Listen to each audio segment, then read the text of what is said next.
तो आइए मैं आपको सुनाता हूँ आगे की स्टोरी। मैं अभिनव और मैं आपको अघोरियों के बारे में पूरी स्टोरी बताने वाला हूँ। मैं अपनी स्टोरी पर रिलेट करके अघोरियों की स्टोरी को बना रहा हूँ। तो मेरा इस चैनल पर साथ दीजिए, फॉलो कीजिए, सब्सक्राइब कीजिए एंड व्यू करिए और लाइक भी करिए, ताकि मुझे मोटिवेशन मिले और मैं आपके लिए अच्छी अच्छी वीडियोज़ ऐसे ही लाता रहूँ। पिछली वीडियो में आपने कहाँ तक सुना कि मेरे को गुरुजी ने मैंने अपने गुरुजी के अपने पीछे गुरुजी को प्रेत दिखाए और गुरुजी खुश हो गए। उसके आगे की स्टोरी मैं शुरू करता हूँ। तो गुरुजी ये देखकर खुश हो गए कि हाँ, मेरा शिष्य कामयाब हो रहा है। गुरुजी ने मुझे शमशान से घर जाने की आज्ञा दे दी। मैं घर गया, मैं नॉर्मली रहने लगा। तो मुझे 1 महीने बाद गुरुजी का फ़ोन आया कि अब परीक्षा देने का समय आ गया है, आ जा। मैं गुरुजी के पास गया। गुरुजी ने मुझे कहा कि एक पंजाब का केस है, तुझे वो सुलझाने जाना है। वहाँ पर एक इंसान के ऊपर प्रेत बैठा हुआ है, तुझे वो निकाल के आना है। तो मैंने कहा, गुरुजी मैं कैसे निकालूँगा, मुझे तो नहीं आता निकालना। गुरुजी ने जवाब दिया, अरे जब तू इतने प्रेत सिद्ध कर सकता है, इतने प्रेतों को अपना दोस्त बना सकता है, तू एक प्रेत को शरीर से निकाल भी सकता है। तेरे को एक चीज़ दिखाऊं? गुरुजी ने बोला मैं तेरे को एक चीज़ दिखाता हूँ। मैंने कहा, गुरुजी दिखाइए। वहाँ पर एक फ़िश पॉट था जिसके अंदर एक मछली थी, गोल्डन फिश जैसी। गुरुजी ने मुझे कहा कि ये फ़िश पॉट लेके आओ मेरे साथ। मैं गुरुजी के साथ फ़िश पॉट लेके गया। गुरुजी ने कहा, देख, इसे मछली को बाहर निकाल दे तो क्या होगा। मैंने कहा, गुरुजी ये तड़प कर मर जाएगी, नॉर्मल सी बात है। तो गुरुजी ने कहा, अगर मैं इस मछली को बाहर निकाल कर भी ज़िंदा रखूं तो। मैं थोड़ा शॉक हो गया। तो मैंने कहा, नहीं गुरुजी, ऐसा नहीं हो सकता। ये आप मजाक कर रहे हैं। गुरुजी ने कहा, नहीं, ये मैं सही बोल रहा हूँ। गुरुजी ने उस मछली को निकाला और वो बाहर सांस लेने लगी, लेकिन जब उसे पानी में डाला वो तड़पने लगी। और मैं हैरान। मैं कहा, गुरुजी ये क्या था। गुरुजी ने कहा, इसे कहते हैं पर्वती परिवर्तन, यही तू भी करेगा।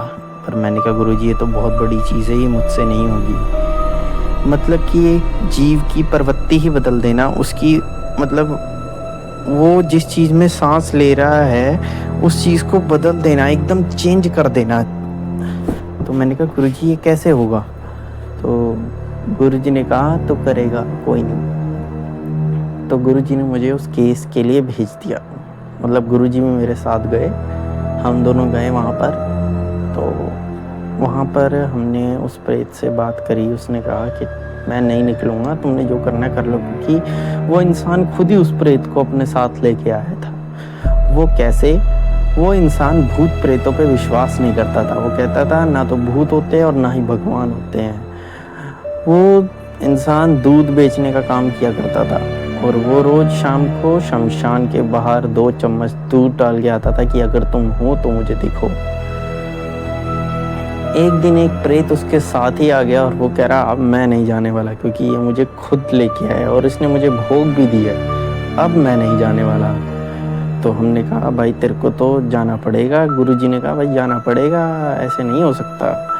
ठीक है, तू लेके आया है, तेरा पलड़ा भारी है, पर फिर भी तेरे को जाना पड़ेगा।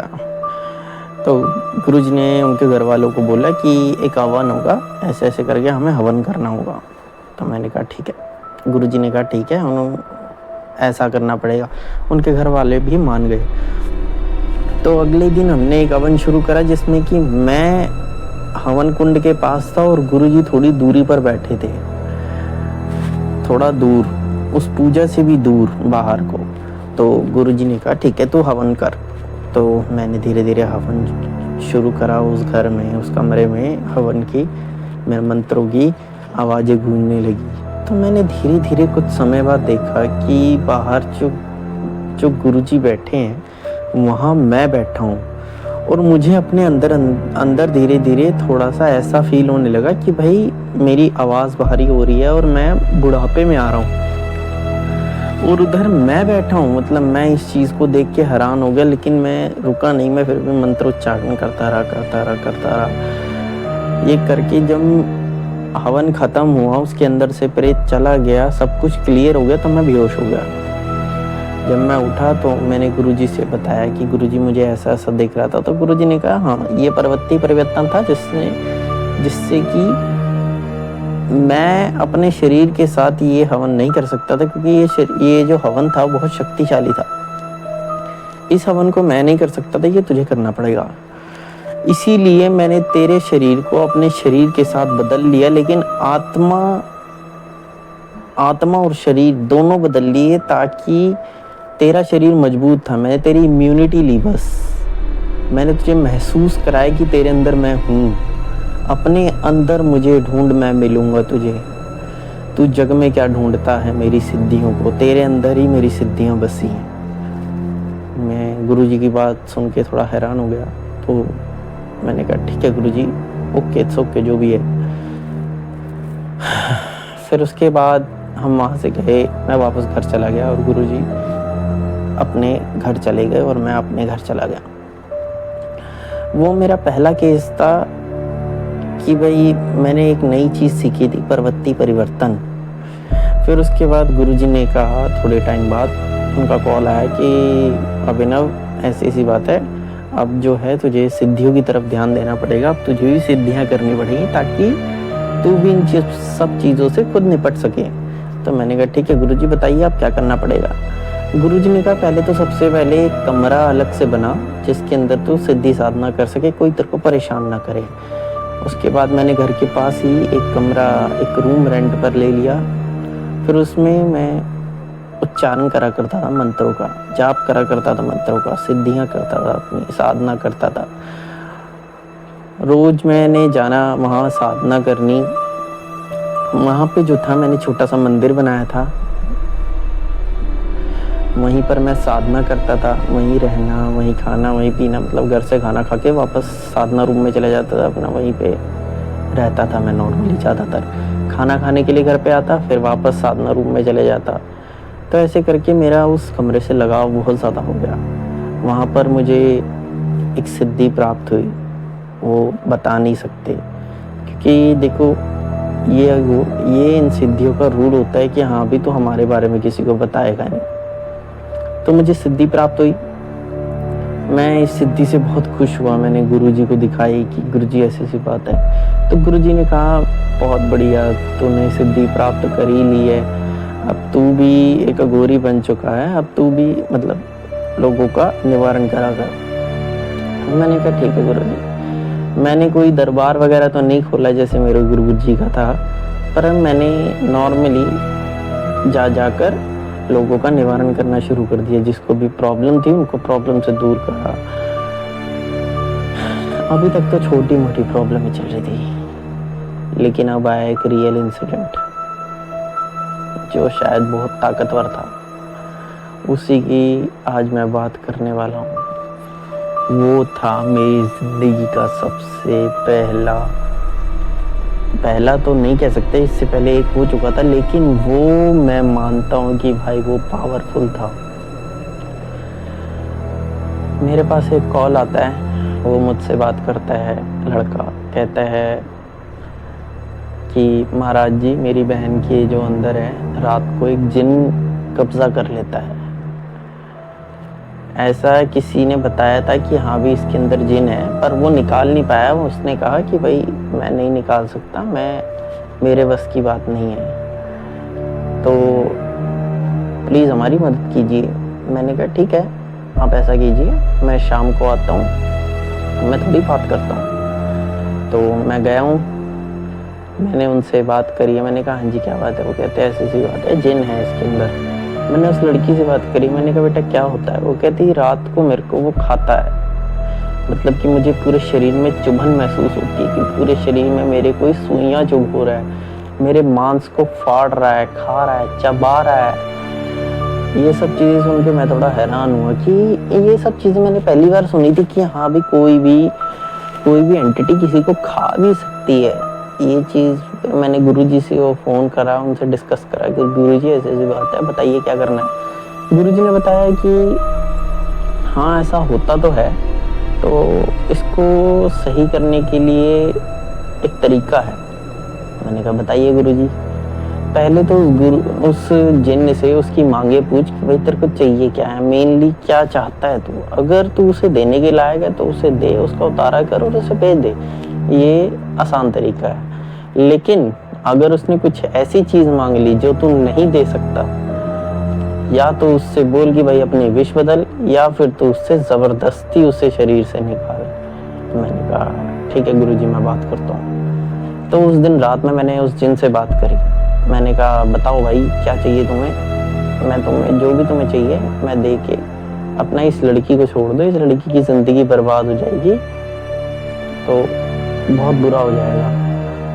तो उसने कहा ठीक है, मुझे एक बार इससे बात करवा दो क्योंकि मैं इस लड़की को बहुत चाहता हूँ। मैं कहा भाई ये क्या सीन है, एक जिन भी किसी लड़की से प्यार कर सकता है? तो उसने कहा प्लीज़ तुम मेरी एक बार बात करा दो, मैं सब बता दूंगा।